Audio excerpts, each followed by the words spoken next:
We've seen an enormous shift in public opinion, particularly in the United States, against Israel, rising anti-Semitism as a facet of that. And that has raised a lot of questions for Americans about the relationship between America and Israel. The Vice President of the United States, J.D. Vance, gave a fascinating speech back in May of 2024 at the Quincy Institute, where he took kind of a hard-nosed look at the relationship between the United States and Israel. And the case that he made for the relationship between the United States and Israel was based on what he called America First interest, the idea that Americans come first in America's own interest, which of course is true.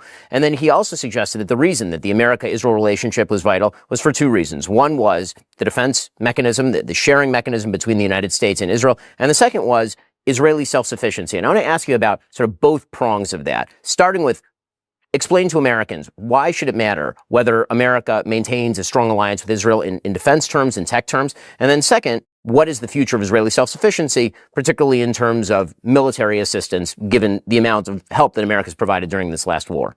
Well, let me first start with the America First. That's a natural position. It would be unnatural to have a different position. But America First doesn't mean America alone, because all countries need allies. Superpowers need allies. China has allies. Russia has allies. And if you're without allies who may develop the technologies that are needed for your defense, or the technologies that are needed for your offense, or the intelligence to save your lives, why forfeit yourself of these allies? The problem that you've had over the years, the United States, is that you didn't have these allies pulling their weight. And Israel is an ally, it's a fighting ally that pulls its weight. Not only that, not only do we fight, we don't ask for Americans to bring boots on the ground. We've done the job of defending ourselves pretty well, I'd say, over the last 77 years. But it's not only that. We've also defeated enemies who are your enemies who are trying to develop intercontinental ballistic missiles armed with nuclear warheads to attack your cities. That's what Iran was doing. We just knocked out Iran. Also with, as I said, with President Trump's very judicious and pointed assistance. It didn't start World War III. Didn't require, thousands of Americans to die or to go to Tehran. No. We had exactly the right alliance in which we shared the labor, and we achieved this neutralization of Iran, which could blackmail every American city. People probably don't believe it, right? I don't believe it. No, we're far away, right? No, you're not. Iran is developing now ballistic missiles that are intercontinental ballistic missiles for 8,000-kilometer range. What does that mean? They add another 3,000 kilometers, and they've got under their atomic guns, New York City in target, Washington, Boston, Miami, Mar-a-Lago. Okay? So that is a very great danger. You don't want to be under the nuclear gun of these people who are not necessarily rational and who chant death to America. So I think Israel has played a very important part in pushing that threat away. But the other thing is the technologies. Iron Dome, Israel developed it, share it with America. Arrow missiles, they shoot these missiles from the sky way, way up in altitude, developed by Israel, co-shared with America. The same thing with Trophy. That's a system to protect your tanks. Okay? So if somebody shoots anti-tank weapons at them, saves the tanks. These are very important weapons on the battlefield. That's defensive weapons. What about offensive weapons? Well, I can tell you we shared it with America, but I can't share it with you. Okay? The most advanced offensive weapons on the planet, things that none of the superpowers have, developed by Israel, shared with America.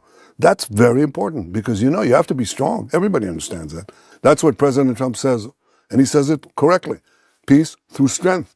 You got to be strong in order to get the peace. So Israel helps with offensive and defensive technologies, but also Israel helps with intel. Did you hear what General Keegan said? Familiar with this stat? I'm not. No? Well, he said, the fact that Israel gave us the intelligence saved so many lives that I'd need, he said, 5 CIAs to give us what Israel gave us. That valuable intelligence. He was head of U.S. Air Force intelligence. It's true. We share everything we know, and we've saved a lot of lives. They try to shoot down planes with Americans in them. ISIS, we gave intelligence to prevent that. And so many other countless instances.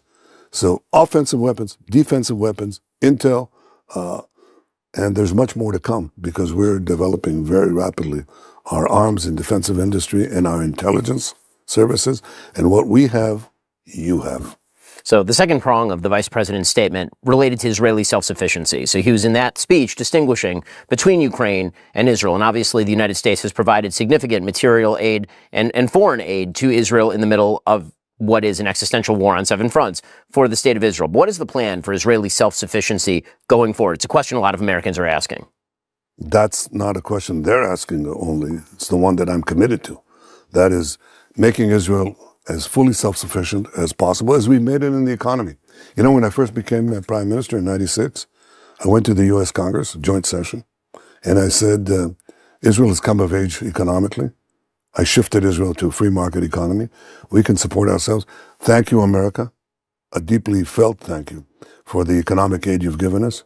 We're going to phase it out. We don't need it. Now I'm telling you that we can achieve military self-sufficiency. And that's a goal that we're doing really to transform the Israeli defense industry, just a quantum level jump, to be able to be self-sufficient, to share with America the extraordinary developments that we have, and they are absolutely extraordinary. Again, I can't share that with you, but we will share it with the United States. So Israel is the one fighting ally you have that is able to defend itself by itself, but also shares with you the products of our technical capacities and sometimes technical and intelligence genius. And we're happy to do it because we believe in America. We think America is the hope of the world, and we do whatever we can to strengthen our alliance. And by the way, that's coming to an AI. So, Mr. Prime Minister, one of the things that you've talked about at length is the rising anti-Semitism around the world. Obviously, we've seen a huge wave of it in Europe, culminating in terror assaults and killings in places ranging from Paris to London, all over the continent. You've seen an uptick in the United States, resulting in the murder of 2 Israeli embassy staffers, among others, in the United States. A lot of people in the media, particularly the legacy media, are trying to attribute that to Israel. Some try to attribute to you as prime minister. Well, what do you attribute the rise in anti-Semitism to that we've seen over the course of the past couple of years in the West? It's a cyclical phenomenon of historical waves that come and go. And my father was a great student of history, a great historian, actually told me that this is something that's going to come because he studied it for, he studied a few thousand years of this. So it keeps coming and going. And of course, people's sense of history in this current discourse goes back to breakfast, so they don't know. They should even look back at breakfast. You know when breakfast was? October 7th, right? That's 2 years ago, before we had this war. Okay. What happened on that day? You had massive crowds in the capitals of the West, including in the United States, in the cities of the United States, supporting Hamas, supporting these rapists, these murderers, these beheaders of men and burners of babies. And they were shouting for Hamas. Remember that? That was before Israel did anything. We couldn't even get to the point where we defended ourselves. It took us a while. So it's not related to that. It's related to an underlying hatred of Jews that permeates the centuries, unfortunately. And there are only 2 things that I'd say about it. It's been a constant phenomenon of Jewish life over the millennia to have these horrible lies perpetrated about Jews, these vilifications. We poison the wells, we drink the children, the blood of children, and all sorts of crazy things. And that's repeated today. That's not new.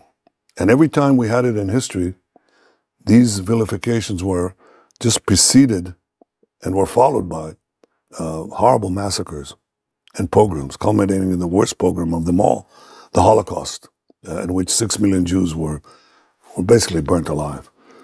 So what's new is that today we may not be able to fend off the vilifications, but we can fend off the physical attacks on us, as we've done since October 7th, and actually turn the tables and become victorious, even monumentally victorious over our enemies. That's what's changed.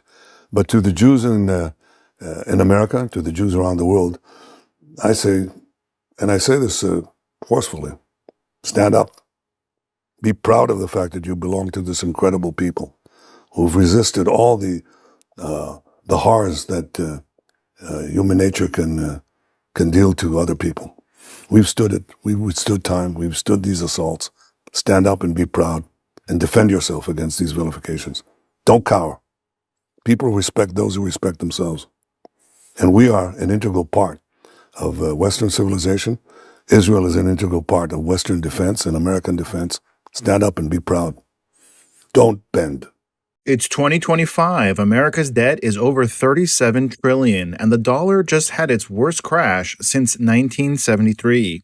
That puts your savings and your family's future at risk. That's why we trust Alpha Omega Gold, a company that stands unapologetically with Israel and supports Stand Tall Israel. Visit ao.gold/stand to claim your free precious metals wayfinder guide or call 1-855-426-4653 today. Protect your future before it's too late.